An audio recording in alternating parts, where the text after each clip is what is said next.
Welcome to the Unstoppable Leadership Spotlight, influential leaders and their game-changing insights. I'm Jaclyn, CEO and founder of Leap to Your Success. That's leaptoyoursuccess.com. We help entrepreneurs, leaders, and CEOs grow their business, become unstoppable high achievers in their careers and life, gaining that 1% edge.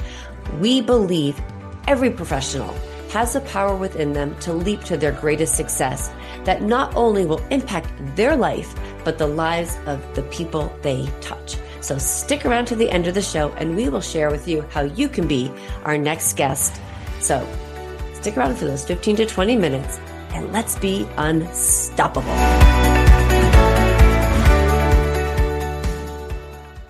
Okay, I'm so excited. All right, Me too. everybody. Woohoo. Welcome to the Unstoppable Leadership Spotlight podcast, where we hear from influential leaders and their game-changing insights. I'm Jaclyn, your host, and today I want to welcome our amazing guest, Wendi Archuleta.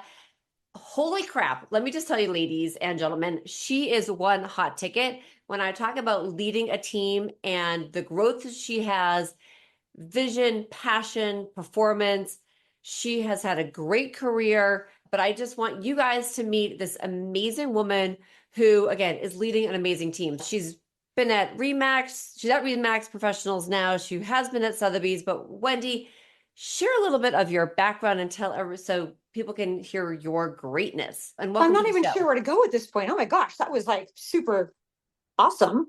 Yeah, Wendi Archuleta. I'm here in Reno. I run my own team through Remax Professionals Real Estate.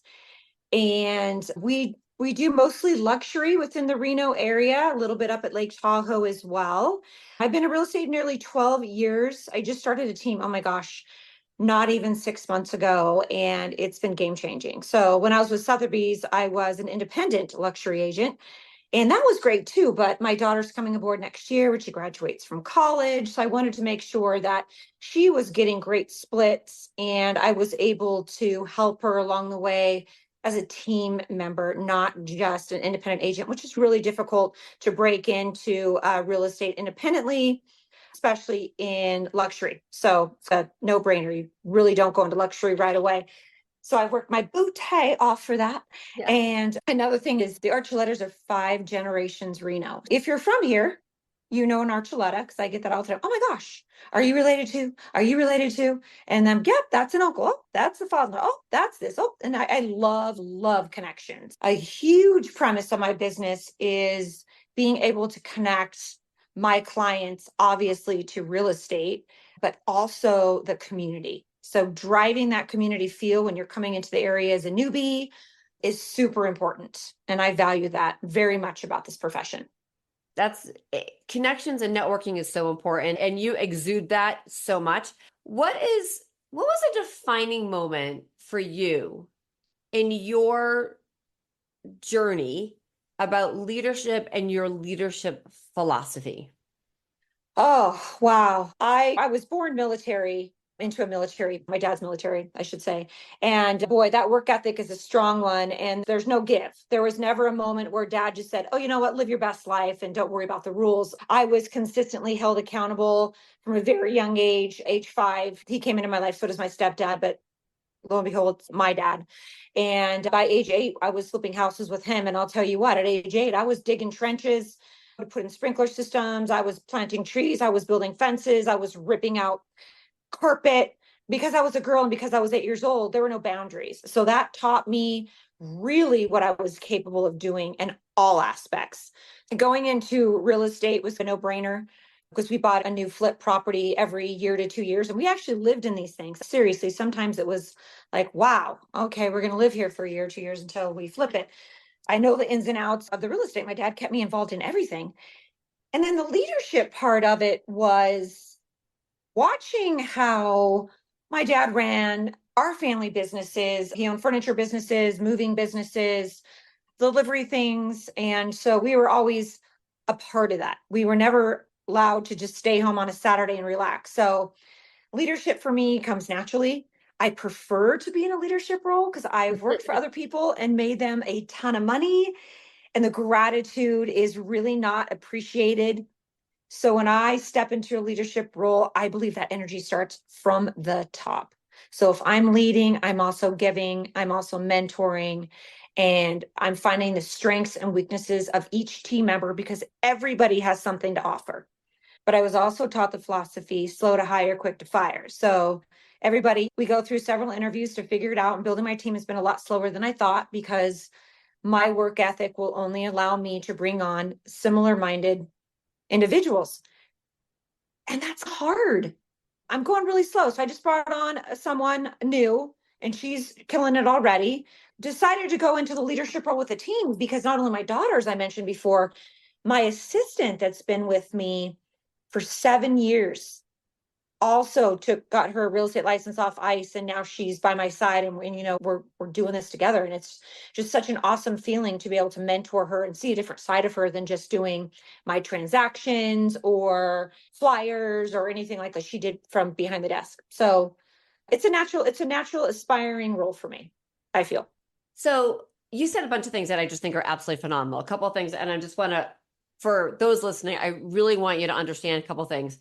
Strengths and weaknesses, it's really important to find, and you can find out what is best for each and every one of the people that work with you. And that's really key in terms of leadership. I feel like I talk about that all the time, about finding people's strengths and weaknesses in the right place for people too, because sometimes they don't know what they don't know or where they best soar, and being able to find that in people is really amazing.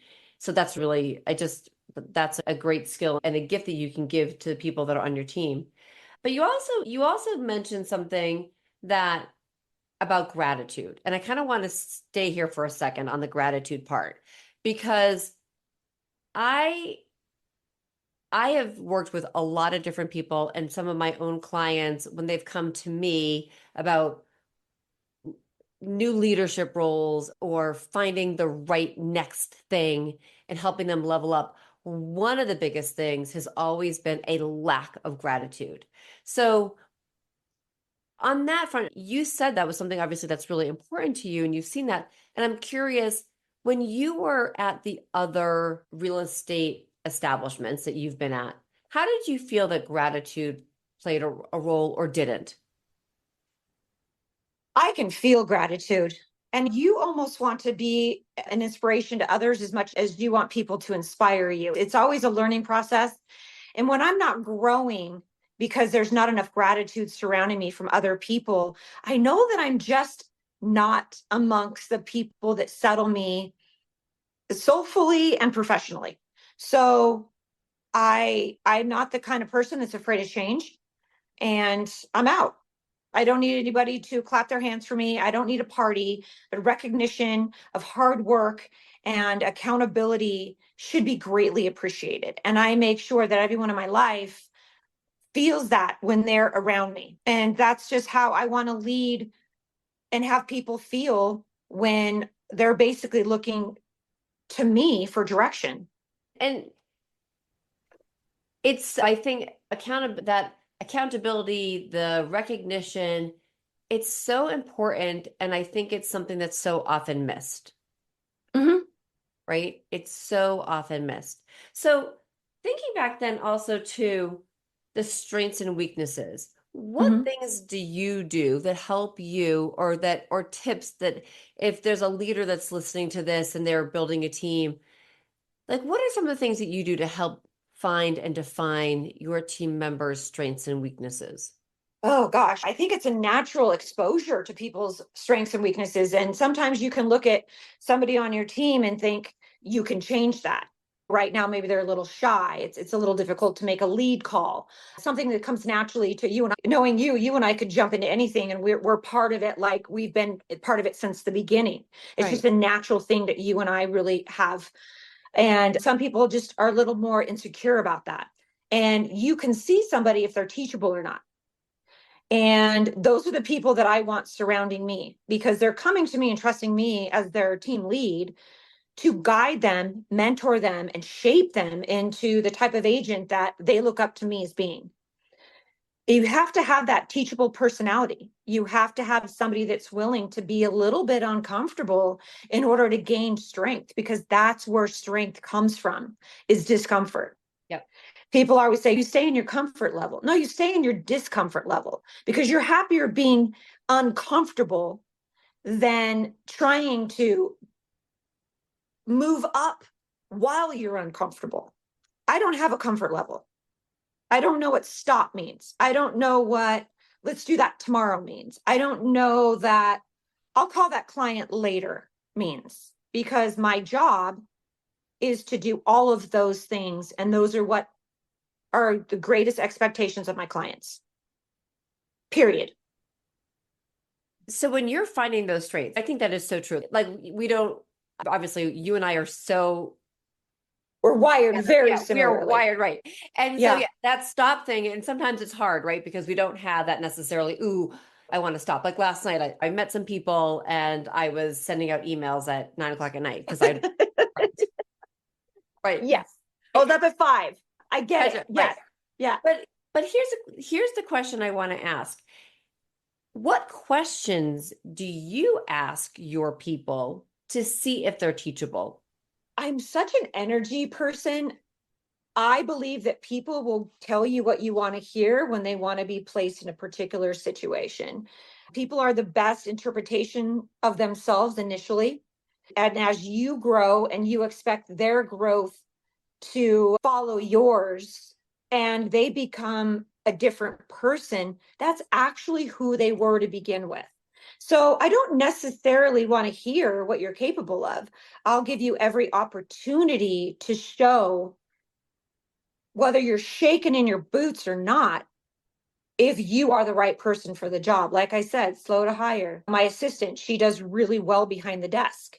She does great with my transactions. She does great with getting my listing set up and working with getting the inspection set up and all the things that, oh my gosh, my personality type, just sitting here right now having this conversation with you. I just want to walk around the room. I don't do well in a lockdown. I'm not a Right. lockdown personality. That's why my success is what it is because I put myself out there and people want to know, who is this real estate agent? I see her, I hear her, but I don't know her. And so by being legitimately yourself, Mhm. and that is your strength, then people feel that. I can tell you anything you want to hear, Jaclyn, but am I going to deliver? I am. But Right. I give everybody the same opportunity. Right.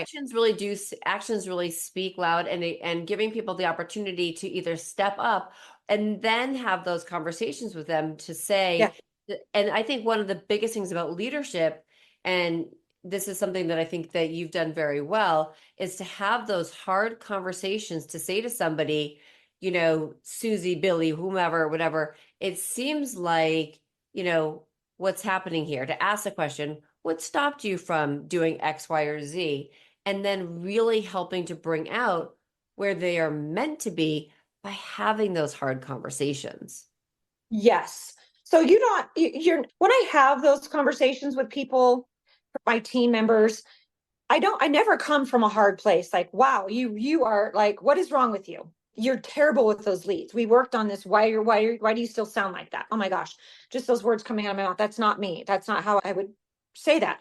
I would say, let's just talk about the leads. I see that you said Sunday you were going to make phone calls, and I'm seeing that you didn't make any phone calls on your leads. We need to go over that again. I want to make sure you're comfortable. Is this something you really want to keep doing? Because I pay for the leads. And let's get it straight. Sometimes they're not easy to convert. And what that means is you just have to keep working them and working them and working them. And this is your success here. This is the check that sits on the desk that has your name on it. The difference between you making a call and not. So if you're not comfortable to make that call, I am. So I'll do it. And then I'll get paid for it. One of those scenarios, I know a lot of people are afraid of rejection. Right. But just expect a no. Just expect a no. And then that way, when the yes comes, you can fly right into your feeling like you're accepted again. There's Right. no reason to think that every single person wants to work with you as a real estate agent. If only. I had that conversation recently with one of the girls on my team. She was really uncomfortable with phone calls. So she decided that she didn't want to do leads anymore because of that premise. Okay. So I gave them all to the other girl who's very close, like how I work. Boom, boom, we do it. And then the one says, well, yeah, I think I'm ready for leads. And I'm like, I already gave them to so-and-so. As they come in, I'll give you a few more. So let me just back up a second. I'm a luxury agent. I don't do Right. leads other than 500 and above. Those leads go to my team. I do 1 million plus. Those leads go to me. And so I'm really not asking a whole lot from you to work $500,000 to $999,000 leads. They're all the same people, or they just have a little bit more money or a little bit more discretionary income to move up or whatever they're doing. So are they teachable? Are they learning as we're having these conversations, or are these conversations repeated? Because if they are repeated, then you will just be my assistant. You will just be my transaction coordinator, and you will just schedule my inspections because that's what you're good at. And that's where your comfort falls. And that's where your paycheck stops and starts. And but that's really truly finding out what somebody's strengths and weaknesses are and helping them define that and seeing where they want to go. And that's a gift of a really good leader. I think about a lot of times people get into a role and they think that they want to do X, Y, or Z, and they're afraid to say no. They're afraid to, but you as that great leader are able to help people say, you know what? That isn't where I want to be, or I'm not ready for it yet, so that's just really quite amazing to be able to have.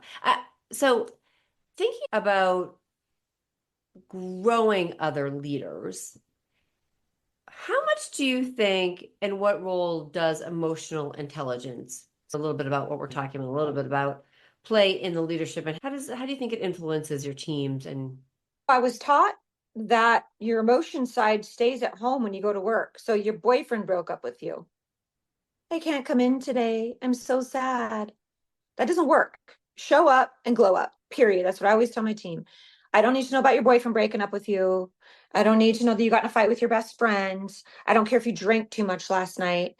This is a job that we're all fortunate to be successful in real estate. It's a very competitive position anyway, and I don't need to be babysitting on top of mentoring, on top of being successful, on top of fighting to get out there when I'm exhausted from working 7 days a week.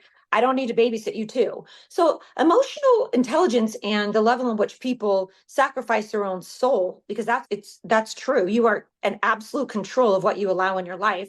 If you've taught someone how to treat you and treat you like a doormat, then that's the energy that you are expecting to get.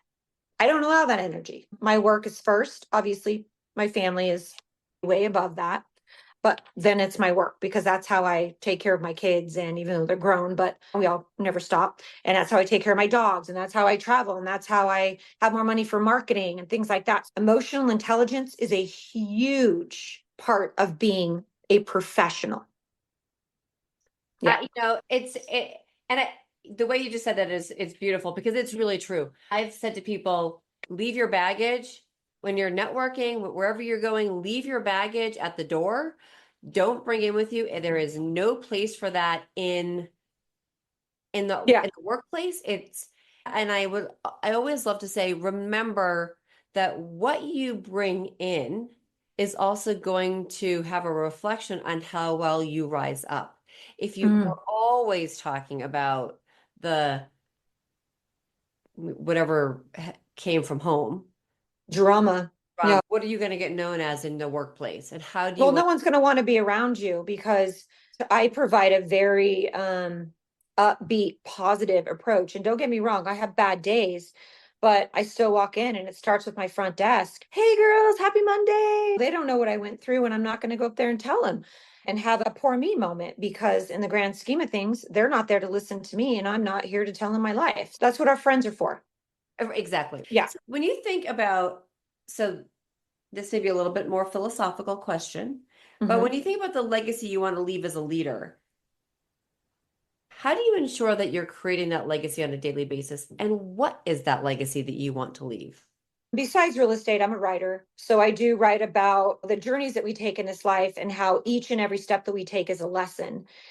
If you are not incorporating every single step as a lesson, then you will repeat those steps over and over and over. So I always explain this to have a visual. We go through that first dark tunnel and there's no light. And we're thinking, oh my God, I'm going to die. This probably starts around middle school. I'm thinking, like, you go that far back and you crawl and you can hear your mom and dad, come on, you can do it. Or whatever the situation may be, or just the opposite, beating you down. So you stay in the tunnel longer. But by the time you get to the end of that tunnel with wobbly legs or bloody knees or a skinned up face from falling so many times, you remember how you got to the end of the tunnel. So the next time that dark tunnel pops up, you're like, okay, this is familiar and it was awful. Oh my God, I don't want to go through this again.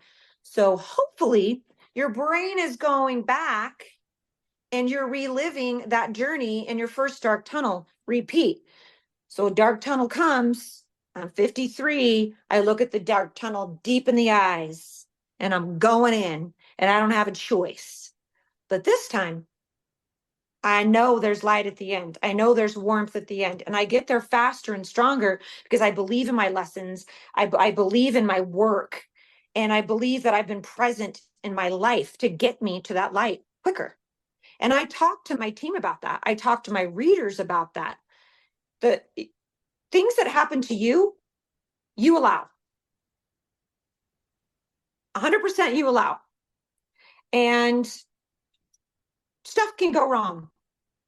And you could think, I didn't see that coming. Okay, yeah, we got blindsided. But what did this person look like before this actually happened to you? Were the red flags slapping you upside the head and you still tended to ignore them because they were cool or popular or whatever your thought process was on that point? But you got to get to the point where you're the coolest person, you're the most popular person, and you don't need to be connected with anybody because you're fine and you're savage all by yourself.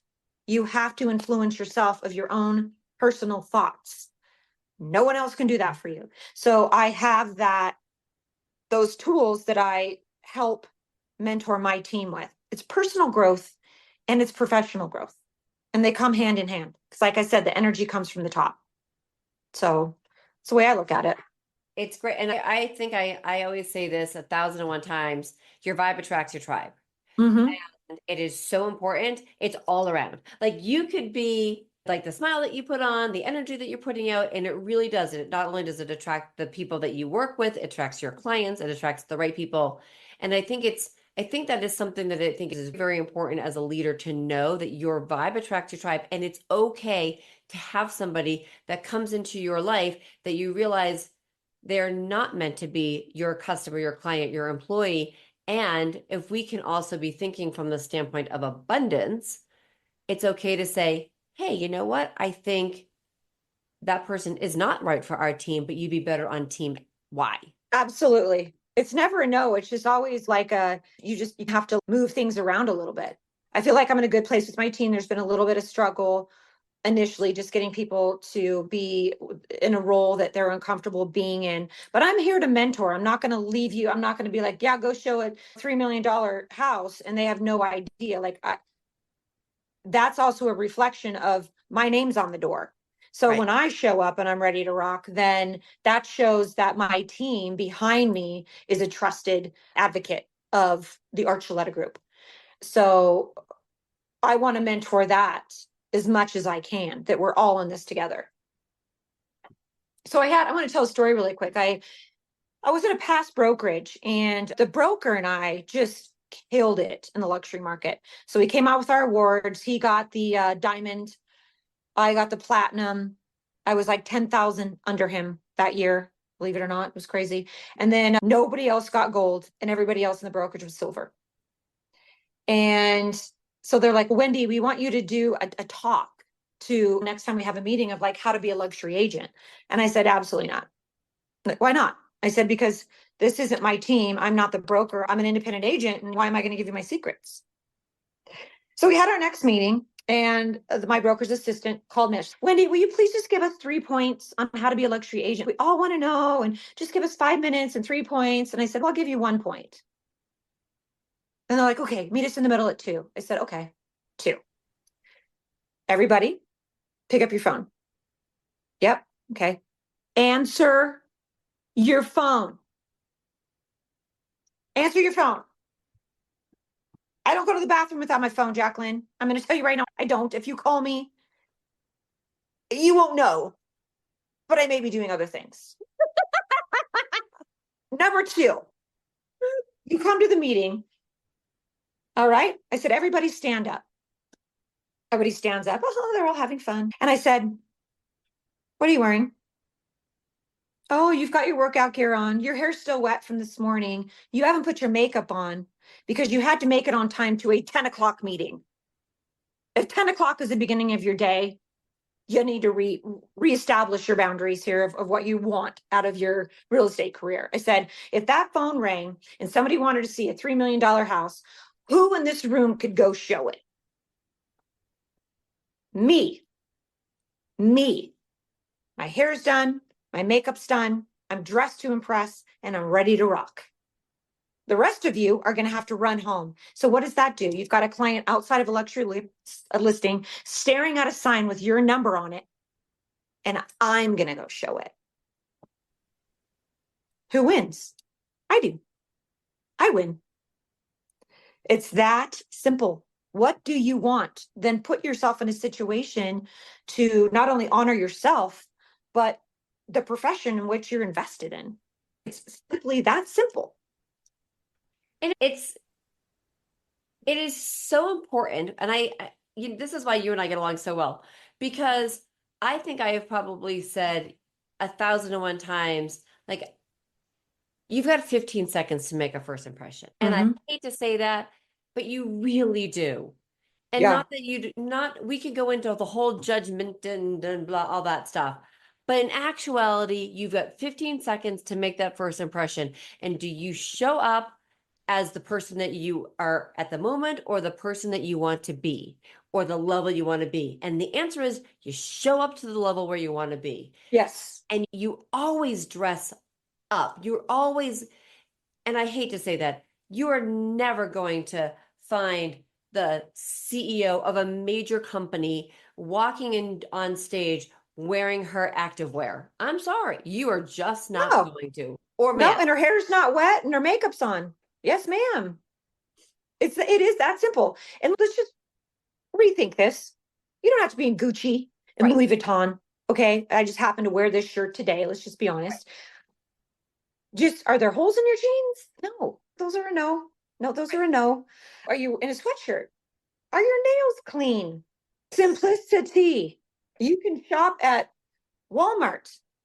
I don't care. Be clean and be business dressed. Just because you shop at Walmart doesn't mean you're going to look like you shop at Walmart. So there's all kinds of things that are in there. Doesn't matter. Just present yourself.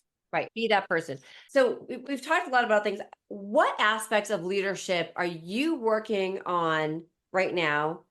And what are you challenging yourself with or on? Oh, I just started this amazing group with my mentor. It's called The Missing Link. And my friend brought it to me. My friend that I haven't known for very long, but she's one of my favorite people on this planet. So thank you, Jaclyn.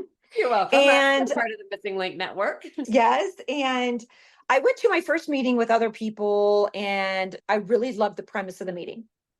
And so after it was over, you and I went aside and I said, I like this, but I know that my people would represent exactly what my vision is for what I want to surround myself with. And you said, great, let's talk about it. So we put our visions together. I put my feelers out to my friends. Within 3 weeks, I had 11 new members. I've got another 10 or 11 coming in. And these women are successful already. And we all have our own independent professions. So there's not another real estate agent in there. We're not there to make friends and, hey, I'll see you on the field. We're not doing that. Although we all are the same mindset and personality. So it's a natural formation of cool people to hang out with and get. And then, but we're all super connected in the community. 5 generations of being here. Obviously, I've been alive that long, no matter what in the picture. I'm just kidding. I know a lot of people, and if I don't know the connection that you need, I know somebody that can help me connect you. And it's not like it's a tit for tat. I'm like, you know what? Oh my God, I keep hooking up so. And like when I need something, she's not there because she's not you. So I don't take inventory. I'm happy to disclose and help and put people out there for each other to meet and greet. As I say, the horse is at the trough. If it drinks, great. If it dies of dehydration, it was that horse's choice. Here you go. Here's your water. Yeah. Did I answer the question? Yeah, it's leading people and helping people and being able to connect and Mhm. helping grow other people, which is a key, seems to be a really great part of your leadership and leadership style. And Yes. it's important not just in your business, but how you lead your life and you lead the people around you and what your vision is and sharing that vision with other people as well. So it's great to see the growth. Yes. The potential of growth is always appreciated because when something happens and you're like, oh my gosh, that just happened. Like this last week has been crazy. The homes that I've sold a home in was on the market for 5.5 months with another agent. And I took it over and I sold it in 7 days. And it's my clients, I never even got an offer before. And there's a lot to listing a home. You don't put a sign in the yard and put it on the MLS and then boom, the house sells.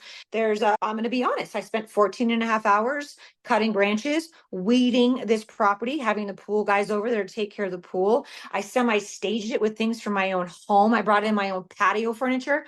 Why did it sell in 7 days? Because I loved it. I showed love and I showed gratitude to my Right. client, by the way, that lives on the other side of the United States. So we've never even met in person. But it also Um, goes to the initial thing that we were talking about, what you said about the meeting that you had when you walked into the room. You've got 15 seconds to make a first impression. And then yeah, same thing with the house. You have yes, to make that first impression.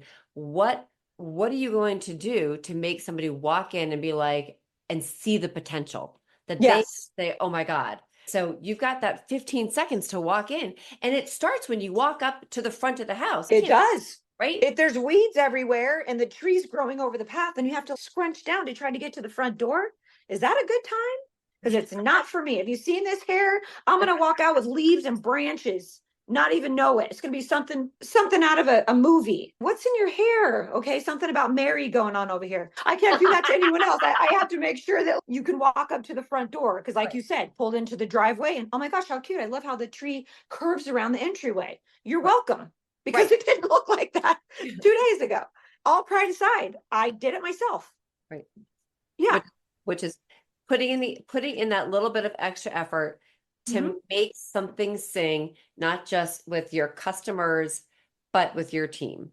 And that's Yes. important. Yes. Okay, Absolutely. so Wendi, you are such a light and such a great leader. How can people find you? How can people connect with you? Where should they go? Oh my gosh. So I am a social media. I can't say the word I want to say because you don't have a 3 second delay. But anyway, we talked about that before, just so you guys know. I'm a very candid, open, verbally honest person. So I'm on Facebook, Wendi Archuleta, Wendi with an I at the end. I do blog several times a week. I used to blog daily, but honestly, my first book is on my editor's desk. And I had to tone it down a little bit from writing that book and starting two others. And I'm also on Instagram, same name, Wendi Archuleta, and I'm on LinkedIn, Wendi Archuleta. I run the Wendi Archuleta group for my real estate and then Wendi Archuleta connection group for my connection group, as Jaclyn's my mentor there. And I like to keep everything under one title. So when you're looking for me, it's just boom. When you Google Wendi Archuleta, you're going to get all the things. And one thing about social media that I've learned, I see people that have a business page and I see people that have a personal page. And a business page, not so much fun houses, but don't you really want to know what your real estate agents are made of?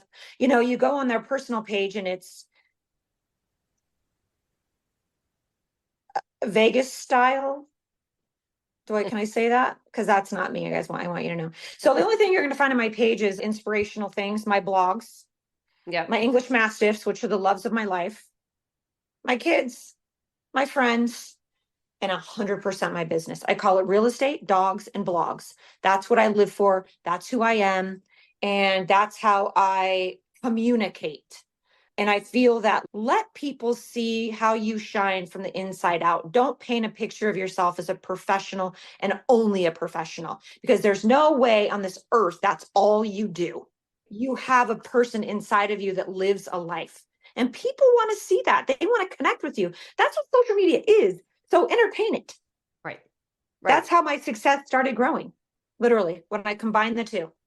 That's fantastic. For I me. love that. No, and I love that tip. I think I would say it is probably one of the best things when you actually use your actual personal page as your, I always say it's the window into your business, right? If you're walking down Fifth Avenue and it's the holiday season and you see the beautiful windows with all the beautiful things in the windows, that is your Facebook profile page. Let people see you, let people see the sparkle, let people see the shine, and not some of the bad stuff too, like the things that are heartfelt. And that was a great tip. So Wendi, I so appreciate you being on the podcast. Oh, thank you. On being Unstoppable Leadership Spotlight. You are a key person to spotlight. So if you guys are listening, just go check out Wendi, go follow her, see her posts, see her dogs, and follow her leadership, because she really knows how to lead a team and be a great mentor. And that's one of the biggest things about being a leader. So thank you so much, Wendi. Thank you. And everybody, we're all on this together. No one's better than anybody else. We can learn from each other no matter where we stand in our life. We all generally have a gift for each other. So thank you so much, Jaclyn. This has been awesome. And I'll see you soon, my friend. Yes, you will. All right. Thanks, all right. guys. All right. Bye.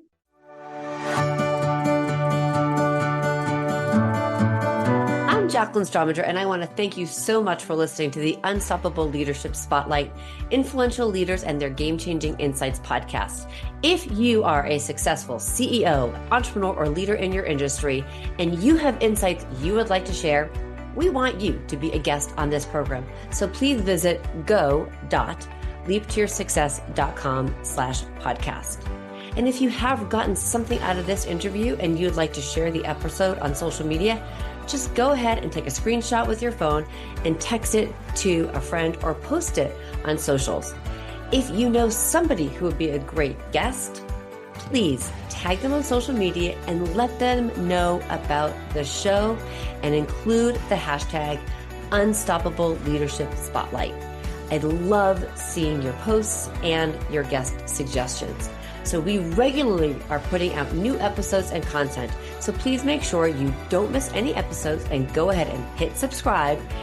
Your thumbs up, ratings, and reviews go a long way to help promote the show, and they mean so much to me and my team. You want to know more about the podcast or about Leap to Your Success? Just go to the website leaptoyoursuccess.com or follow me, Jaclyn Strominger, on LinkedIn, Facebook, and Instagram. Just plug in my name, Jaclyn, that's Jaclyn .Strominger, Strominger, and follow me on all the socials. So thank you so much for listening, and remember, be unstoppable.